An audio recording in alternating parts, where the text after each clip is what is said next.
যত চাপই আসুক রাশিয়া সবসময় ভারতের পাশে থাকবে। দিল্লির সাথে মস্কোর সম্পর্ক ভাঙা যাবে না এমন কথা জানিয়েছেন রুশ পররাষ্ট্র মন্ত্রণালয়ের কর্মকর্তারা।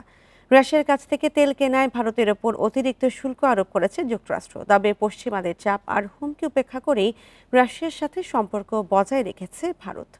বান্ডেল থাকলে প্রতি সেনমানিতে টাকা বাঁচবে। বিকাশ সেনমানি বান্ডেল কিনে জিতুন প্রতি লেনদেনে। আগস্টে ভারতীয় পণ্যের উপর নজিরবিহীন শুল্ক আরোপ করেন মার্কিন প্রেসিডেন্ট ডোনাল্ড ট্রাম্প। প্রথমে 25% হলেও রাশিয়া থেকে তেল কেনার অভিযোগে আরও 25% শুল্ক বসান তিনি। ওয়াশিংটনের অভিযোগ, রুশ জ্বালানি কিনে ইউক্রেন যুদ্ধকে উস্কে দিচ্ছে ভারত।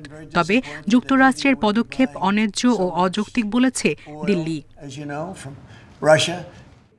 এই অবস্থায় বুধবার ট্রুথ সোশ্যালে সুর পাল্টে ট্রাম্প জানান, ভারতের সাথে বাণিজ্য আলোচনা চলছে।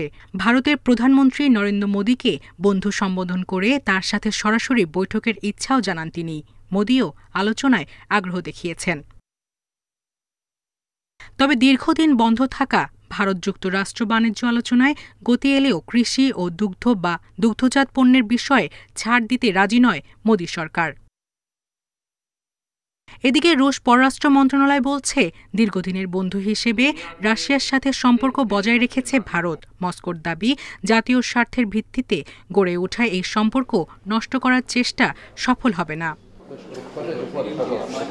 রুশ কর্মকর্তারা জানিয়েছেন, বর্তমানে দুই দেশ যৌথভাবে অনেক বড় প্রকল্পে কাজ করছে। এর মধ্যে রয়েছে বেসামরিক ও সামরিক উৎপাদন, মহাকাশ অভিযান, পারমাণবিক বিদ্যুৎ এবং রাশিয়ায় ভারতের তেল অনুসন্ধান প্রকল্প।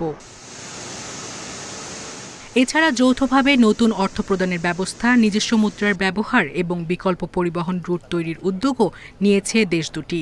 রাশিয়ার মতে এসব উদ্যোগ শুধু বর্তমান নয়, বরং ভবিষ্যতের দীর্ঘমেয়াদী পরিকল্পনার অংশ। সায়রা খান, ইন্ডিপেন্ডেন্ট নিউজ।